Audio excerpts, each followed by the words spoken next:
Bun găsit în linia, vă spune Jimmy Osa, de colegii din regia tehnică Denisa și Lucian. După cum vă anunțam, astăzi se află alături de noi scriitorul român-olandez Ovidiu Dan. Îi mulțumim pentru prezență.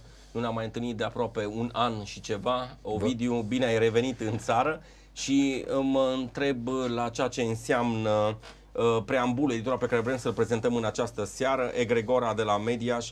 E un nou volum din seria O scurtă prezentare a simbolului francmasonerie din Transilvania și Banat, volumul 2. Noi am discutat de cartea ta apărută la editura Mușatini din Suceava, când am analizat-o tot aici ca un semnal editorial înainte de lansare. Da. Avem de fapt o carte care încă nu a apărut pe șpalturile tipografice, este doar primul exemplar pentru corectură. Corect, da. Și îți mulțumim pentru faptul că ne-ai pus la dispoziție cu câteva săptămâni sau chiar cu o lună înainte ca noi să putem face această prezentare cu autorul aici de față, pentru că vorbim de media și istorie, legendă și adevăr, o serie mai veche începută de noi în cadrul știrilor Nova TV, dar continuată astăzi, iată, într-un demers scriitoricesc de mai mare amploare. Ne referim la noul volum pe care Ovidiu Dan îl va lansa peste o lună sau? Se pare că în luna mai. În luna mai. Nu este bătută în cuie data, deci încă nu este un lucru foarte cert, dar cam așa am înțeles eu că în luna mai va fi definitivat într-o tipografie de la Mediaș. Da, plecând de la acest lucru, aș porni cu acest moto: acolo unde veți construi mari edificii, face semne de recunoaștere, din maestrul Roncelinus, și ne ducem aici la ceea ce înseamnă capitolele pe care le are noul tău volum. Ne gândim la o introducere în care se vorbește de francmasonerie, simbol, motive, propuneri, și aș vrea să trecem în prima parte a emisiunii noastre, înainte de a vorbi de celelalte proiecte editoriale, la ceea ce înseamnă introducerea și după aceea ce aduce nou acest demers, vorbesc literar, în același timp științific, pentru că cartea are ca atare destul de multe surse științifice și le-am putea discuta pe rând. Francmasoneria, simbolul, motivele și propunerea. Văd, e vorba, cred că, de argumentum la ceea ce înseamnă acest nou volum. Al câtelea este, Ovidiu, în seria pe care... Deci trebuie luat altfel situația. Da, te rog. Deci acel volum despre care dumneavoastră ați vorbit mai înainte a fost o introducere în egregora transilvană. În momentul în care cercetările au fost de așa manieră și s-au descoperit mai multe simboluri într-un din orașe, am considerat că aceste orașe se pretează la a le analiza egregora locală. Și astfel am încheiat și publicat un volum cu Lugojul. Acest al doilea volum este cu Mediașul. Va fi un volum cu Dumbrăveni și va fi un volum cu Brașovul. Deocamdată acestea sunt orașele în care eu am găsit simbolurile respective și sunt foarte sigur că ele se pretează la analiza egregorei prin simbolurile respective. Deci, de aceea este volumul 2, pentru că volumul 3 este, cum vă spuneam, Lugoj și așa. Volumul 1 încă nu există. Deci volumul 1 probabil că va fi dedicat Reșiței, dar va fi doar o scurtă prezentare, deci găsirea unei loji de acolo. Cercetătorii încă n-au găsit adresa lojii respective și, paralel cu acest lucru, voi face contextul apariției masoneriei în Banat și Transilvania. Deci acela va fi volumul 1, când va fi terminat, nu știu. Deci acum avem în față acest volum 2 care este exclusiv dedicat... Legat de Mediaș. Sunt aproape peste 300 de pagini, dacă nu mă înșel. Da, un volum masiv și cu ilustrații ca atare. Revenim, avem obiectul care este la șpalt, să spunem, exemplar unic. Sigur, da. Este exemplarul de corectură, este o ciornă, da. Bun, și aici ne referim la faptul că vorbim de egregor, de tot ceea ce înseamnă doar Mediaș, fără să se facă o conexiune cu Dumbrăveni sau cum a fost în primul volum. Nu are nicio legătură? Nu, este exclusiv Mediaș. Și am să vă detailez pe urmă această chestiune. Ce v-aș ruga este că tot pronunțăm de mai multe ori cuvântul egregoră. Definiți dumneavoastră că există un subsol acolo și atunci... Deci, în general, este vorba de o gândire colectivă. Dar dacă noastră... Citesc din cartea, că îmi permiți, Sigur. un concept care desemnează spiritul unui grup, o entitate psihică autonomă sau, dacă doriți, o forță născută și influențată de emoțiile și vrerile mai multor persoane care și-au propus un scop comun. Cuvântul vine de la grecescu egregorein, care înseamnă a veghea. În cartea lui Enoch desemna grupul de îngeri care s-au hotărât să vegheze muntele Hermon. Ne referim aici la Vechiul Testament, dacă nu mă înșel. Cartea lui Enoch, da. Deci o egregoară e un concept care desemnează spiritul unui grup, deci spiritul unui grup la media, să înțeleg. Da, da. Deci asta este. Și totodată, dat fiind faptul că toate volumele se numesc egregora de la, mi-am dorit ca prin aceasta să se reintroducă termenul de egregoră în circuitul normal. Deci termenul a dispărut cam în secolul XVIII. Și poate că ajută la...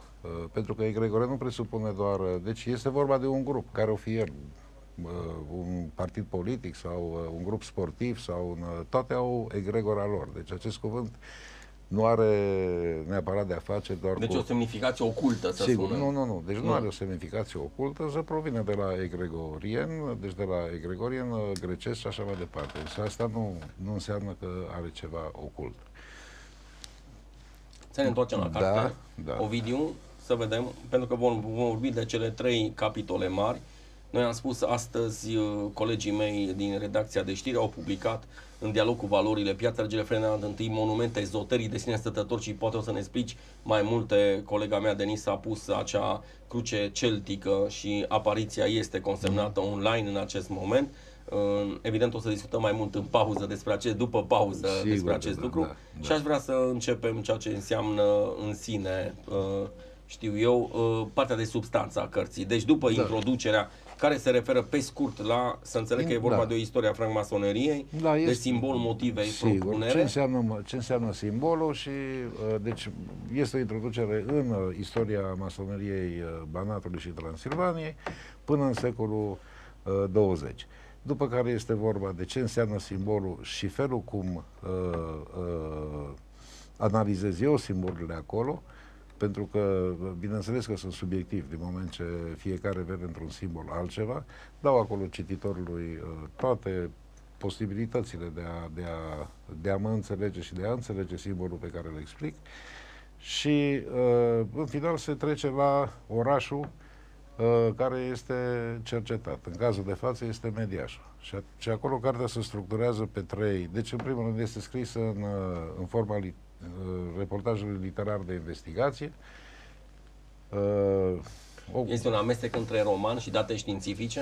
Da. Deci, toate cercetările de arhivă sunt topite într-un text literar. Pentru că dacă m-am gândit, dacă mă apuc să scriu eu ceva foarte academic acolo și foarte așa, este fără sare, piper și așa. Pe când și tarhon.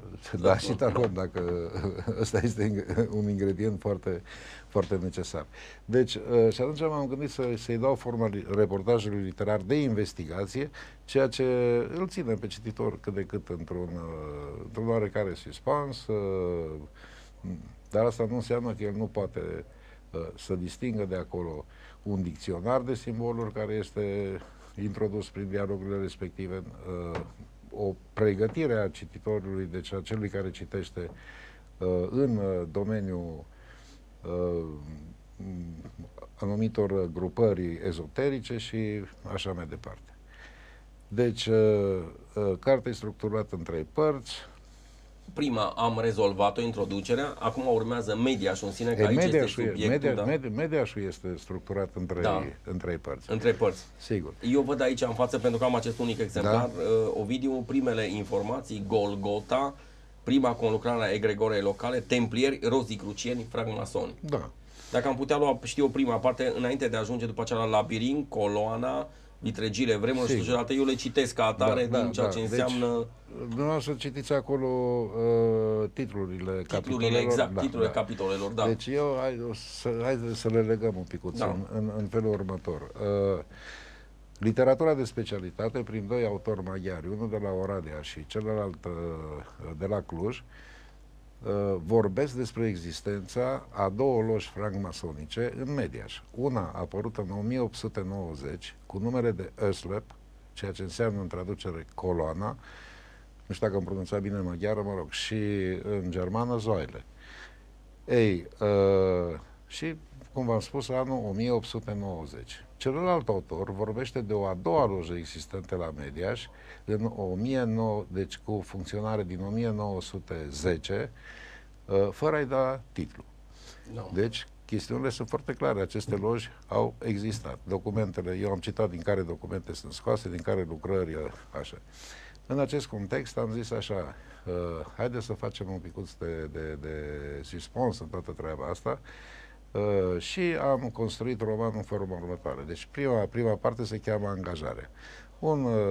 Un oarecare cetățean din Mediaș dorește, știind despre aceste loji, dorește să găsesc adresa lojilor. Da. Pe baza simbolurilor din oraș. Mă angajez în muncă și ajung la un moment dat la concluzia că loja Coloana ar putea să fie o aluzie la coloana lui Rot, deci la monumentul funerar al lui Rot. Și Rot fiind un proscris în perioada dualistă, sigur că nu putea fi, cum se cheamă, onorat pe față, pentru că era un proscris. Da, și atunci firul narrativ se duce înspre cercetarea asupra lui Rot. A fost sau nu a fost francmason? Se găsesc date pro, date contra și se fac cercetările în orașele în care el a studiat. Plecând de la Tübingen, Plecând de la Tübingen și ajungând în Yverdon, orașul Pestalozzi. Da, deci Elveția, Germania și deci poate pe drum Johannes Heinrich Pestalozzi a fost mare lider a ceea ce înseamnă Marea Lojă Alpină Elvețiană, pe de o parte, și am înțeles că este și a fost în Illuminati Orden. Da, a fost atât în masonerie cât și în Ordinul Iluminaților, dar nu a fost, deci să spunem foarte clar, a Iluminaților din Bavaria, da. Pentru că există și alți iluminați. Acesta era Pestalozzi, dar asta se pune întrebarea, dacă Rot, ca discipol al său, ar fi activat într-una din... Acolo este chestia. Se face local, și pe Apostolorum în arhivele de acolo, dar și prin corespondență și nu se găsesc date în Elveția despre apartenența lui Rot la așa. Acum, deci eu nu vă detaliez acum în amănunt întreaga carte. Vom vedea ce care vom citi cartea, da? Însă acolo se stârnește un mare semn de întrebare, pentru că o anumită istorie, sau mai bine zis, unul dintre istoricii care a prezentat loja sibiană, Sint Andreas und Reiseblättern, din Sibiu, spune de unul din inițiatorii lojei că a fost inițiat la Tübingen. Deci, în Germania, unde a studiat Rot, da. Pe când răspunsul primit de la directorul Muzeului Francmasoneriei Germane este că la Tübingen n-a existat niciodată o lojă. Și acolo iară se bifurcă toată povestea. Minte cel care a scris istoria lojei sibiene, a mințit cel care, deci împricinatul, care e situația. Și acolo este o chestie destul de cum se spune, de curioasă și, mă rog, unul din personaje caută să o elucideze. Bun. După ce firul narrativ trece de Rot, deci făcându-se cercetări atât în Nemșa cât și în Moșna. Da, văd aici izvorul Nemșa, Moșna, 2 coloane, Casa Morscher, citesc fotografie cu mesaje. Da. Situația este că se pare că Rot a fost farmason și a făcut parte din două rituri. Unul este strictă observanță templieră și al doilea, conform celor descoperite de mine, ar putea să fie ritul scoțian rectificat. Ori în momentul în care au lucrat în ritul scoțian rectificat și loja, această primă lojă coloană a lucrat în ritul scoțian rectificat, erau ilegali, deci nu aparțineau niciunei obediențe, deci legal erau ca masoni, dar regulată atunci. nu era, deci nu făceau parte din obediențele existente la acea vreme, deci erau irregulari și astfel arhivele mai greu de găsit decât printr-un mare noroc. În schimb, rămân simbolurile care sunt și ele dovezi și ele au un limbaj al lor, mergând pe mesajele pe care le transmit, să reconstituie întreaga situație a celor acestui rit în Mediaș. No, și acolo găsiți dumneavoastră, numindu-se coloane, am găsit cele 5 coloane solidare din oraș, care ar putea să demonstreze, care ar putea să arate că, uite, acestea au fost domiciliile și astfel să încheie această parte. Bun.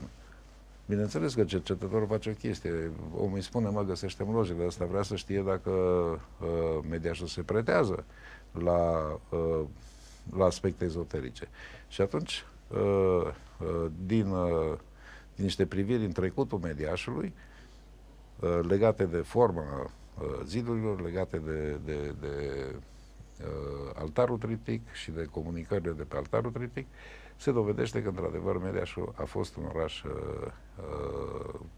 care a folosit ezoterismul, însă a folosit foarte des ambiguitatea. Da. Pentru că era firesc, pentru a se apăra. Ei, folosind ambiguitatea, se poate spune, da, e adevărat, au fost masoni, sau se poate spune, nu, domnule, nu este adevărat, este doar fantezie. Sau o întâmplare, sau așa. Deci asta, am văzut aici casa Morsher, fotografie cu mesaje. Ce reprezintă această casă Morsher? Pe casa Morsher este cafebarul. Cafebarul, da, am înțeles, nu știam. Deci, da, și are o singură coloană. Și loja, numindu-se coloana, se pare că ar fi al doilea sediu al treilea sediu al lojei Coloana, până la mutarea ei în liceul Rod. Și atunci apare capitolul cu o fotografie veche în care... fotografia cu mesaje. Da, fotografia cu mesaje. Deci acolo e la un pagina grup... 129 va fi, da? Da. Și acolo este un grup care se fotografiază într-o anumită formă încât ascund o coloană și lasă o singură coloană vizibilă în fotografie. Deci ce vrea să ne arate? Vrea să ne arate coloana. Și atunci ce vreau să spună se găsește în capitolele despre care e vorba mai departe. E vorba de celebra fotografie cu grupul de profesori pe care și noi am prezentat-o ca atare. Ne referim aici la Julius Drazer, Victor Schaun, Hermann Icheli, Victor Rideli, rândul din spate la stânga la dreaptă, Otto Folber, Helmut Ibsen, Weinrich, secretar, nu-i se știe prenumele, e menționat aici, Gustav Schuster Dutz, celebru scriitor, umorist sas, amintit și de Helmut Knall, de Dutz Schuster, Michael Girst, Julius Düllender, Fritz Schuller, Julius Terpalan, Georg Zilke. Am unul dintre colegi, Marius Goșa, profesor de fizică, care e totdeauna când îi vede, zice, iată, dascălii serioși de la Rot, văzând această fotografie pe care noi am făcut-o și am pus-o și pe material de promovare, ale liceului. Vedeți, oamenii comunică ceva prin gesturile și prin felul în care s-au poziționat, unde s-au poziționat, lângă care dintre simbolurile de la Rot s-au poziționat și așa mai departe. Și acum situația de fapt, inscripția aceea Tüchemann sind Volgezogen. E de fapt cheia acestei fotografii. Între ele există, deci între aceste cuvinte există un simbol, deci un dreptunghi sau un triunghi, care de regulă reprezintă ca mesaj loja. Da. Atât în scris cât în așa. Deci acolo se vede că sunt 4, deci înseamnă că, am zis eu, a fost al 4 și jos cu o coloană, ar fi fost al 4-lea sediu al lojei respective. Însă problema care e foarte serioasă aici este următoarea. Am avut discuții de exemplu, cu Hans Otto Rottleff și am spus, mai omule, eu scriu cartea asta, dar mulți se vor supăra, zice, bă, cum? Adică de ce vii tu și spui că oamenii au făcut parte dintr-o lojă și așa? Și poate că se vor supăra. Acum, adevărul este că sunt sunt prea multe coincidențe, pentru că mai sunt acolo niște poze, tot au unor cadre didactice și așa, unde mesajul emis de ei este foarte clar. Și în contextul ăsta, ori sunt foarte multe coincidențe, ori, Da. într-adevăr, făceau parte dintr-o structură de acest gen. Chiar zilele trecute m-am întâlnit cu doamna Icheli, cu nepoata acelui Icheli din... A rectorului, da. Da. Deci Și directorul liceului Rod din acea perioadă, da, în perioada interbelică, da? Și mi-a spus, zice, domnul, dar nu știu despre chestia asta nimica, ceea ce știu este că a murit în 30 și... Deci în 30 s-a fotografiat, în 34 a murit, zice, pe mine m-a botezat. Deci eu eram un copil atunci și așa, dar ce spun contemporanii și așa, este că a fost un om foarte deosebit și un om capabil și respectat de oraș. În deci, comunitatea săsească și numai. Da. Bun, am văzut aici templu ca atare prezentat și Sfânta a Sfintelor, vorbind de ceea ce înseamnă torcătoarea sau... Nu, Sfânta, deci templu construit de Fritz Balters este actualul... Este însă liceul în sine, da. Da, și cartea se transformă și într-o contribuție la elucidarea tuturor simbolurilor de pe liceu. Ei, ca să fie un templu, deci având forma de T, este clar că este un templu după tipicul templelor de la Ierusalim și mai în spate, templul Enoch și așa mai departe, din Vechiul Testament.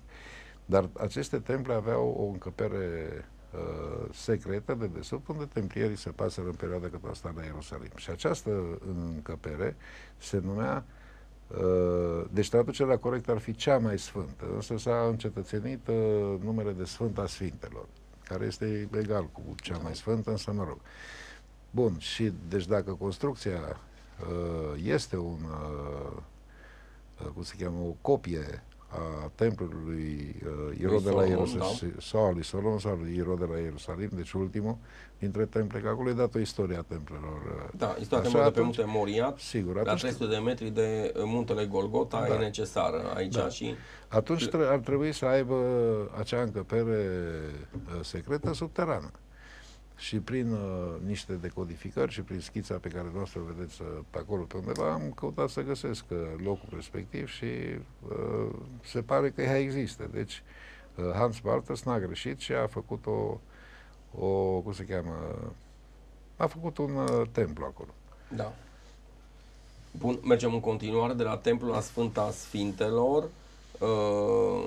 Personajul Mirela. Nu vă așteptați să vă povestesc toată cartea sau așa. Doar câteva dintre Casa Caspari, văd răsfoind cartea ca atare. Deci este vorba de viticultorul Caspari și casa prezintă într-adevăr elemente de arhitectură cu ajutorul lui Tedariei l-am spus și în interior, elemente de arhitectură care transmit cele mai departe. Deci Casa Caspari transmite exact aceleași mesaje care le transmit de pe liceul. Da.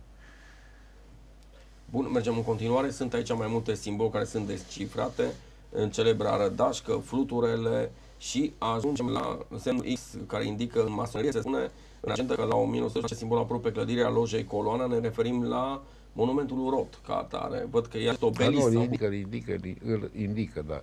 X-ul este... deci există mai multe manuscrise și care au fost luate și puse și în diferite lucruri. Deci X-ul spune așa, textul este că dacă veți trece pe undeva unde există unelte astronomice, așezatele în X. Imediat cineva va ști că o frate trecut acolo. Și pe baza acestei cum se cheamă, aceste declarații de pe la 1600 și ceva, adevărul este că în foarte multe tablouri și în foarte multe simboluri se găsesc acele unelte sau se găsește X-ul făcut. Și atunci, sigur, de ce e făcut? Nu înseamnă că toate X-urile înseamnă de aceeași chestiune, dar dacă lângă ele există niște confirmări prin alte elemente sau prin alte simboluri că este vorba despre templieri, este vorba de rozii cruciani acolo sau de masonerie, atunci trebuie luat ca atare. Da. Trecem în continuare de gemeni și de celelalte simboluri la Elfride. E un personaj în sine, Elfride. Vedeți, noi am folosit o grămadă de demoni. Acolo a apărut Mirela, a apărut Elfride, mai apar, exact ca și în alte cărți, apar nume reale din oraș, și apar și nume fictive din oraș.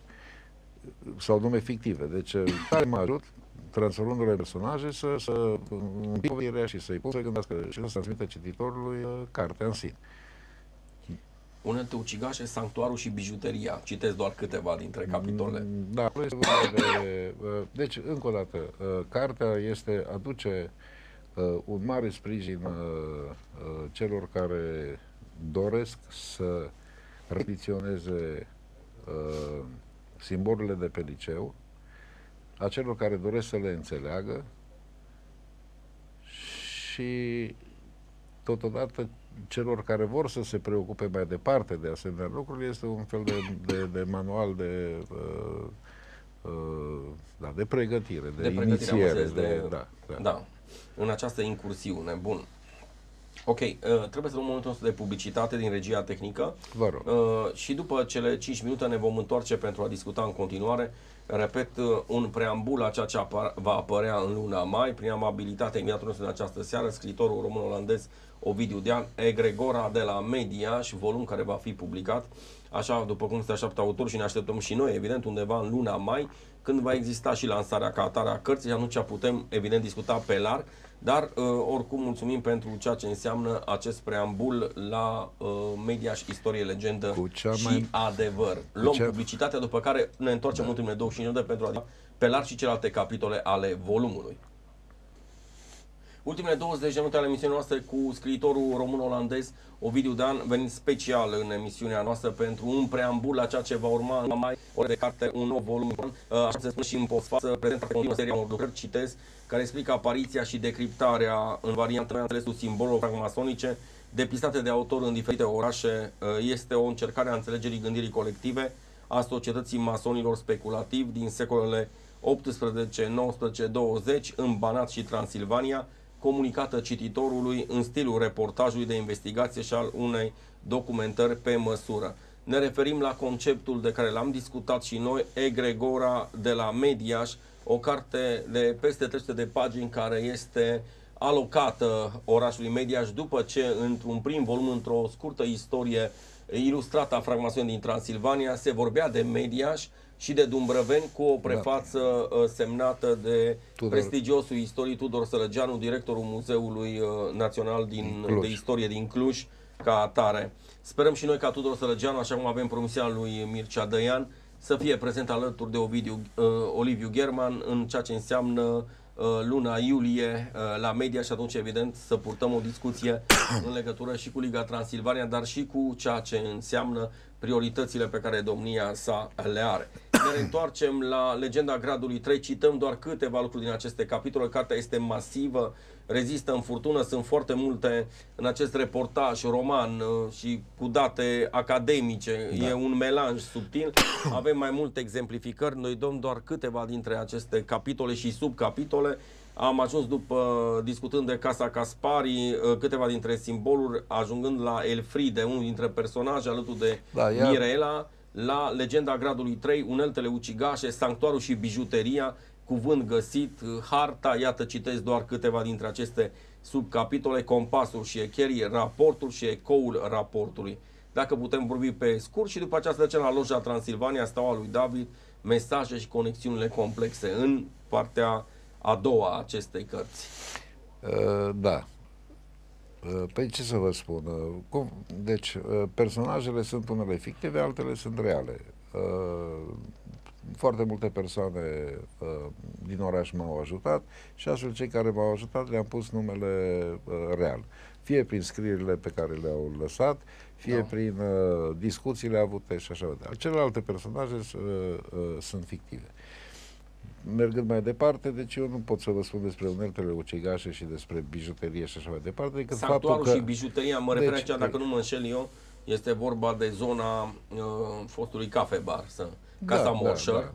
Apare, sanctuarul este, deci acolo în fața, unde este coloană, există 3 intrări, nu? Deci una înspre interiorul clădirii, una înspre trotuar și cealaltă, sigur.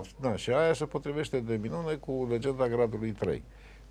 În Legenda Gradului 3 se întâmplă niște lucruri și acele chestiuni care se întâmplă în legendă. Culmea este că sunt reprezentate în oraș. Deci le găsim reprezentate în oraș. Atunci,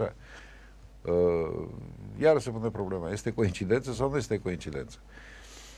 În ce privește Echerul și Compasul, sunt cei doi mari artiști care au lăsat. Fritz Baltes, arhitectul din Sighișoara, și Hans Hermann, profesor de desen. Hermann, profesor de desen, care a decorat clădirea.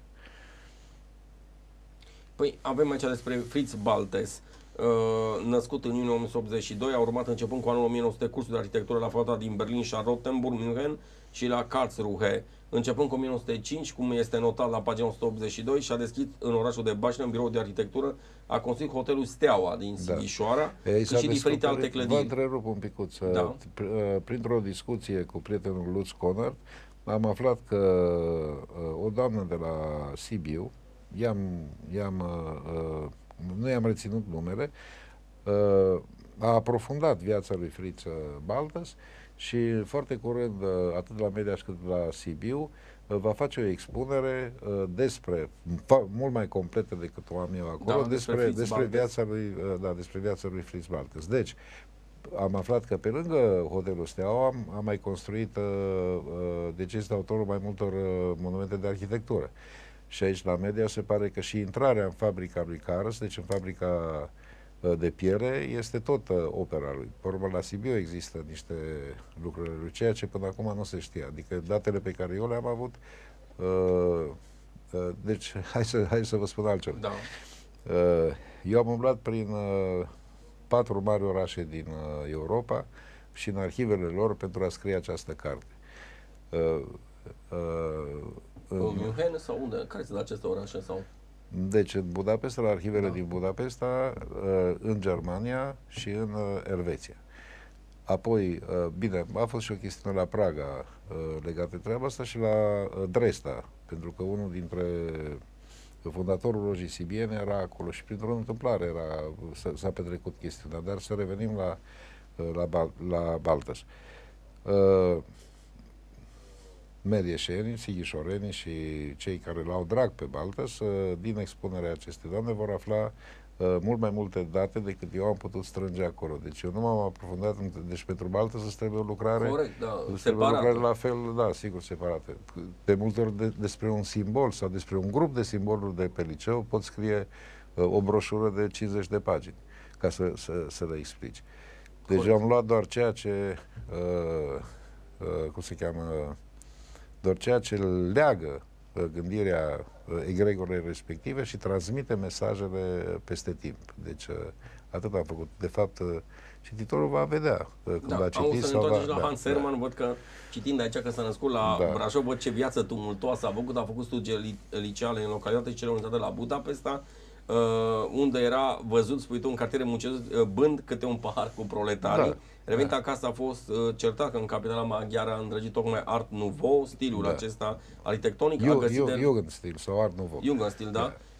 La Mediaș, ca profesor de desen la vechiul gimnaziu german, era proaspăt căsătorit cu poeta maghiară Blanca Ludwig, născută la Veszprém și locuia pe strada Pupezei. Asta pe unde era în Media, strada Pupezei. Cred că este cea de sub zidul cetății, lângă școala de meserii, care se leagă cu armurierilor de acum. Armurierilor unde este restaurantul Busuioc, da. Da, și eu am căutat să o identific și din auzite s-ar părea că asta ar fi. Deci bun, în 1915 Hans Hermann nu mai știa, se spune în carte, cum să scape de consoartă, intră ca voluntar în armată și participă la primul război mondial, suferă o rană și primește îngrijire într-un lazaret, timp în care divorțează de poetă. La Media se mai întoarce în 1918 spre a-și rezolva mutarea la Sibiu. Acolo s-a recăsătorit cu Grete Müller, având împreună un fiu și toți trei o viață frumoasă a trăit până în 1980, ceea ce se numește cu adevărat adânci bătrânețe. Știu că l-ați întâlnit pe fiul Ovidiu, vedeți, eu am făcut cercetarea, dar acolo una din personajele mele face cercetarea, pentru că așa e scrisă cartea, încât deci, sigur, a fost, am vorbit cu dânsul și mi-a spus, mai ce pot îți dau, ce nu pot nu-ți dau. Dar asta este într-o perioadă, deci acum vreo 7 ani, când lucrasem la prima carte. De atunci mie niște date nu mi-au mai venit despre Hans Hermann de la fiul său și în contextul ăsta am rămas cu același text, deci că, sigur, să înțeleg cum. Bun, văd că aici... Despre Baltăs, există și acum niște enigme, dacă a fost vorba de o sinucidere acolo, deci a vrut să, mă rog, de tânăr, sau, Fritz Baltes, sau... și el, da, nu era un tip foarte în vârstă când a participat la război, deci pe Sava parcă a avut, mă rog, Da. și... N-a avut însă norocul acesta de a termina cu bine, ci a căzut în decembrie 1914, pe chiar în primul an de război, în Serbia, la retragerea peste fluviul Sava. Aia e. Deci așa dau unele surse bibliografice. Alte surse bibliografice ar vorbi că de fapte de eroism aiurea făcute, deci în sensul că se ducea cu pieptul deschis spre glonț sau nu știu, deci o formă de sinucidere sau așa. Și mai sunt încă două enigme legate de el. Doamna respectivă vi le va prezenta, deci va prezenta orașului la timpul potrivit acele chestiuni. Bun, ecoul raportului, văd aici încă Hanul Lapca, apare exemplificarea. Nu, deci Hanul Lapca este altceva, este o glumă, vorbeam de ambiguitate acolo și cum se puteau salva cei care, deci dacă serviciul sau poliția politică maghiară făcea controlul respectiv, deci cei din loja Coloana se puteau foarte ușor fofila și spune, bă, voi vorbiți prostii pe acolo, că nu e asta, că e asta și așa. Deci așa este cu simbolurile. Deci... Da, loja Transilvania, văd că mai apare pe Spar und Vorschuss Verein. E partea a doua a cercetării care se ocupă de ritul scoțian antic acceptat. Și se pare că a existat un conzistoriu. E fostul Hotel Transilvania, să înțeleg acesta, da. Văd cu imagini din epocă, cartea este bogat ilustrată, va rămâne cu fotografii color, să înțeleg. Tocmai, da, tocmai aici este chestiunea și, cum se cheamă, deci trebuie să arăți omului de ce spui lucrul ăsta. Unii pot să fie de acord cu ceea ce spui, alții spun că nu e așa, dar eu trebuia să arăt cititorului, uite mă, eu de-aia gândesc așa și leg lucrurile așa, pentru că, uite, văd asta și asta și asta și asta îmi spune mie cu tare lucru, celălalt îmi spune cu tare lucru și acolo e chestiunea. Am înțeles, pentru că mai avem doar 11 minute din emisiunea noastră. Aș vrea să continuăm și cu celelalte. Simbolul din carte, torcătoarea. Apare un nou personaj, Larisa, care m-a prins imediat de braț și a început să mă conducă printre oameni spre Piața Mică. Citesc doar câteva la ceea ce înseamnă această carte. Sacrilegii și Bufnița, dar și dacă putem aminti și câteva lucruri despre ceea ce înseamnă aceste părți, ajungând după aceea la Casa cu Coloane. E vorba de farmacia, fosta farmacie La Vulturul Negru, dacă nu mă înșel, sau La Vultur. În folclor, sigur, în folclor a rămas că e La Vulturul Negru, dar pe rețeta pe care o găsiți acolo fotocopiată și așa mai departe, scrie Zumadler, deci La Vultur. Și nu în traducere, Zumadler și nu La Vulturul Negru. Deci nu este un Schwarzenadler sau așa. Da. Deci... Mi-am țin minte cu prietenul nostru comun Victor Bandac în 2006 mai multe episoade cu media și ezoteric plecând de la câteva lucruri din acestea și acum în sfârșit sunt mai multe scrieri ca atare care le pun pe tapet, vorbesc de cărți ca atare care continuă evident această cercetare și ele, cred că, Ovidiu, pot fi folosite de ceilalți care poate vor să continuă ca și citând lucrarea ta sau știu lucrările respective. Normal ar trebui să fie latura comună în ceea ce înseamnă această cercetare. Sigur, acest lucru dumneavoastră îl cunoașteți de la cercetarea făcută asupra morții lui Ioan Petru Culianu. Acolo am spus undeva și cine poate să ducă mai departe. Să lupte mai departe cu atât mai bine. Sigur, așa și aici. Deci nu poți să-ți aproci, domnule, eu știu tot sau asta este. Sigur, timpul va permite să se descopere noi lucruri, poate chiar partea unor arhive. Acum Sașa a fost foarte conservator și trebuie să-i spui lui ăla, bă, moșul tu așa, sare în sus, nu? Deci aici e chestiunea. Există un mister cu Țur Șpinerin, cu torcătoarea care a fost schimbată. Faptul că statuia veche nu mai este inițială cu ceea ce este acum, sau e numai o speculație aceasta? Nu, sunt o grămadă de fapte. Deci există voci care spun că statuia a fost pur și simplu înlocuită, alții că nu, a fost doar renovată și în momentul renovării, să fie mai ușor renovatorului, nu i-a mai pus fusul în mâna stângă, ci l-a pus în forma în care se vede acum. Însă regina Elisaveta îl porta corect, în mâna apare stângă. Aici, pentru că face o paralelă între Torcătoare și Regina Elisabeta, Da. Elisabeth Deci- Pauline Otile Louise Zuvid. Torcătoare Torcătoarea, da. este primul grad a unui ordin francmasonizat pe numele de Vita Femina Textură. Deci viața femeii este o țesătură. O țesătură? Sigur. Și primul grad este cel al acolo sunt date și fotografii și al doilea grad este cea de la război, deci este torcătoare, țesătoare și dezvoltatoare. Așa există și acum în Franța, așa există și în Olanda și așa mai departe. Și toți or să fie încântați să vadă aici primul lor grad pus pe una din clădiri. Deci, mă rog, cartea aduce foarte, foarte, foarte multe noutăți și propagă mediașul locul căruia se cuvine. Da, nu numai un muzeu uneare liber, dar și un adevărat loc încărcat cu simboluri masonice. Da, cum este cazul, uite, am văzut acum că au dispărut de acolo bine, ori dispărut foarte multe simboluri pe care eu le am în carte. Da. Ori dispărut, de exemplu, nuferii de pe restaurantul Păltiniș. Erau cei 3 nuferi care făceau o referire... Avem fotografii mai vechi, le avem. Sigur, acestea, da. Era o referire la loja respectivă, au dispărut, mă rog, mai multe simboluri din oraș și nu știm, sau altele au fost modificate. Deci au dispărut bradul din mijlocul parcului. Asta vreau să spunem, noi am și publicat astăzi cu ajutorul Denisei Piața Regele Ferdinand I, monument ezoteric de sine stătător, în dialog cu valorile, semnat de tine. Bine, este un material pe care noi l-am adaptat din cartea pe care tu ai publicat-o în 2011 la Suceava, la editura Mușatini, vorbim în căutarea egregoarei, o scurtă istorie a francmasoneriei transilvanene ilustrate. Da, pe scurt e situația așa. Deci situația cu parcul este felul următor. Conform unui manuscris care transmite cele 3 semne de recunoaștere necesare pentru ca obiectivul respectiv să aparțină francmasoneriei, este dreptunghiul, compasul și echerul. Echerul, da. Da. Și astfel, parcul respectiv conținea prin acel singur și unic brad, în formă de... deci era un brad argintiu, dădea forma compasului. Deci dădea forma care este și desenată și scrisă în acel manuscris. Și de aceea eu am spus că parcul este un adevărat proiect masonic, sigur, așa a fost gândit. De aceea au pus doar acel singur brad acolo și așa. Deodată văd bradul dispărut. Și bine, nu vă spun că știau că o să vină în emisiunea asta aici și m-au rugat foarte mulți de acolo vecinii de tăi care sunt în bătrâni care stau acolo, da, să clarifice situația cu parcul, pentru că eu am spus că ajung până la sacrificii, ajung până la violență, dacă cumva se întâmplă ceva acolo, dacă cineva vrea să modifice locul și așa mai departe.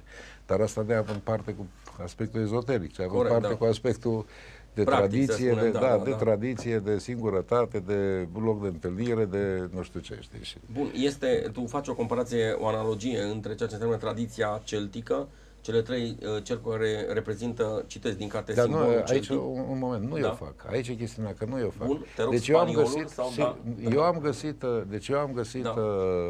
eu am văzut parcul, da? Da. Și am văzut că acest parc apare în diferite desene. Deci apare în crucea celtică, în descrierea crucii celtice, apare în cealaltă descriere din Trinity College a manuscrisului și atunci am zis, domnule, dacă asta e, deci făcând dovada că într-adevăr parcul este cum cer acele manuscrise, înseamnă că e clar cu parcul că este așa. Deci nu eu fac asta, eu numai arăt ceea ce au făcut cei care au construit parcul cu ceea ce spun autorii acestor cărți. Și astea coincidând, cititorul poate să zică singur dacă este coincidență sau nu este coincidență. Da. Loja din centrul orașului, citez și pe aceea ajungem la piticul în ultimele minute care ne mai avem, piticul de pe turn. Da. Turnul trompeților. Da. Ce reprezintă acest pitic? Păi da, piticul de pe turn are cum să vă spun, are o iară coincidență sau așa. Deci, masoneria masoneria ritului scoțian antic acceptat este împărțită în 5 culori. Deci este aia și aia și aia, știi? Deci, acum, cele 5. Piticul are exact aceste culori pe el. Da. Deci ăsta sintetizează întreaga scară de 33 de grade a ritului scoțian antic acceptat. Nu? Bun. Scuză-mă că sunt Te rog. Da. Hai să spunem, da, domnule, este iar o coincidență, dar atunci de ce Roland, dinaintea lui, făcea trimitere tot la cele 33 de grade, aproape bucată cu bucată, deci aproape număr cu număr și aproape grad cu grad. Deci, piticul fiind o continuare a lui Roland, care a fost înainte, eu cred că asta este... Ceea ce doresc să spun este că cine va citi cartea respectivă va vedea că nu este vorba acolo de forțări sau de elemente care să... sunt expuse, sunt comparate cu lucrări existente, deci de unde s-a citat și așa mai departe, și atunci rămâne la libera lui alegere să vadă dacă este așa sau nu. Să credeți-mă că cam este, și asta va pune orașul înapoi în poziția pe care a avut-o atunci, în perioada secolului XVIII și începutul secolului XIX, când acel conzistoriu a funcționat în oraș, în locurile unde acolo în carte sunt descrise, și când loja Coloana funcționa în ritul scoțian rectificat, cu adresele respective. Da, sunt mai multe ilustrații în ceea ce înseamnă și anexele, mă scuz, mă rup cu o mică viroză, dar totuși nu îmi stă piper pe limbă să te întreb de operațiunea Simbolul. Am văzut aici că e menționată derulată de securitate. Da. Deci ce se întâmplă? În ce an era? În 1980... de Marcel Shapira, unor frați din România. 84, nu? 82. 82. Deci este exact anul... E întrebarea unui personaj sau petrecut în 1982. Da. Atunci s-a declanșat operațiunea Simbolul. Atunci a fost pus și piticul pe turn. Atunci? Da. Corect, în același an? Da, aici e coincidența. Deci, la introducere, unul din personaje întreabă, la introducerea în toate egregorile, întreabă în istoria francmasoneriei și așa, deci în capitolul respectiv, se întreabă, care sunt operațiunile antimasonice care au existat în perioada socialistă a României. Și acolo se enumeră, deci, în perioada Republicii Populare Române a existat doar procesul francmasonilor și după care în oculta și Simbolul. Și tocmai în momente când se declanșau aceste chestiuni, deci în 53 cu procesul francmasonilor, apare parcul. În 1982 apare piticul. Ceea ce înseamnă turnul trompeților, da. Da, și astfel rămâi un pic mirat de, cum se cheamă, de cum le-a aranjat marele arhitect. Da. Da. Folosește aici câteva dintre, să spunem, un document semnat de Cristina Anisescu și de Tudor Sălăjean și Marius Apple, impactul stereotipelor și erorilor de atribuire privitoare la francmasonie în documente întocmite de securitate. Da. Este una dintre cărți și un studiu, cred că, a Cristina Anisescu. Da, Anisescu e o lucrare colectivă sub egida lui Sălăjean și lui Apple, și acolo există vreo 9 sau 10 autori care fiecare au și acest pe care l-ați citat s-a ocupat de operațiunea ocultă și de stereotipele respective în felul în care vedea am înțeles. Aici este vedea Partidul Comunist situația așa sau vedea securitatea așa. Pentru că nici astăzi nu se știe dacă... Deci nu se știe cine era, DSS-ul sau PCR-ul. Da, sigur că securitatea în ultimii ani era dependentă sau era subordinele Partidului Comunist, dar uneori da, uneori nu, deci e foarte greu de definit acolo cine vedea lucrurile cum sunt descrise de către autorul respectiv. Noi am încercat să facem această incursiune media și istorie, legendă și adevăr, prezentând de-a lungul a 50 de minute câteva părți importante din ceea ce înseamnă acest volum de 303 pagini. Vă reamintesc Ovidiu Dan cu o nouă carte, seria scurtă Prezentarea simbolului francmasonice din Transilvania și Banat. Este volumul 2 care continuă volumul din 2011, de această dată dedicat în întregime Mediașului. Ce va urma, Ovidiu, după acest volum, care sperăm, așa cum ne împrunăm la speranță, undeva în luna mai să asistăm și la lansarea sa ca Da, m-aș bucura. eveniment editorial și vom relata de la fața locului. Rămâne tot muzeul municipal ca loc de lansare sau încă e prea devreme să discutăm? Deci să fie o dată cartea, eu cred sigur, că... să fie o dată cartea și eu las la alegerea forurilor conducătoare din oraș unde doresc, pentru că cartea până la urmă au obținut finanțarea din partea Direcției de Culinare și Sport? Sau? Cred că da, eu am făcut oricum o cerere acolo. Da, diligentele, dar necesare? Da, și cred că, după cât simt, pentru că este firesc, nu este ceva legat de orașul respectiv și cred că va merge. Dacă dânsii vor spune, mai o facem acolo sau acolo sau la liceu sau la muzeu, deci mie mi-este indiferent, pentru că eu sunt bucuros că am scris-o și am orașului. Deci asta este. În ceea ce spuneați despre perspectivă, tot în acest an va mai apărea o carte pe care am semnat-o împreună cu George Pichicianu, un mare om de la Sibiu, și se ocupă despre problema lui Horia. Da. Deci, Revoluția lui Horia, un experiment masonic sau... Da, nu, deci nu, bine, astea sunt foarte multe titluri, cum spuneți noastră. Da, deci, nu, de tip jurnalistic, da. Sigur, nu, este o analiză foarte, foarte pertinentă. A putut să fie Horia mason sau n-a putut să fie? Da. Una. Și doi, a avut masoneria o influență asupra mișcării din Apuseni sau nu a avut? Deci aceste două mari teme. Prodan, fie iertat, academicianul Prodan spunea că nu, și celălalt academician Ioan Chindriș a găsit sau Ioan Lupaș, da, Ioan Lupaș ca atare. Lupaș este pe partea de istorie, dar domnul Chindriș a găsit o... celebru, discurs la Agapa, la fratele de Cruces. Dar omul pune frumos semnul întrebării, acolo după. A fost Horia mason, dar alții l-au luat. Și l-au făcut și de-aia și de-aia. Chiar râdea un istoric local de mine spunând despre chestia asta, zice, băi, dacă îl faceți pe Horia mason, ce faceți cu Gheorghe Doja? Da. Ca să fie Vasile Mărculeț, mă gândesc, la ironia lui, Ei, și acolo, și vis-a-vis de această carte care va apărea tot în anul ăsta, tot cititorul este cel care... Noi îi dăm documentele, îi dăm modul de a gândi asupra chestiunii, deci documentele originale și așa mai departe, istoria ca atare, o prezentare a situații istorice de acolo și aparține fiecărui cititor în parte. Sigur că da. Nu noi tragem concluzii, noi dăm omului tot ce trebuie, pentru că el n-a avut timp să le caute sau să le umble prin arhive sau să le găsească, îi le prezentăm și el poate să-și tragă singur concluzia dacă este așa sau nu este așa. Deci... Bun, așteptăm și noi cu interes aceste evenimente editoriale. Vorbesc lansarea din mai și după aceea celelalte cărți scrisă cu istoricul sibian ca atare, despre Horia.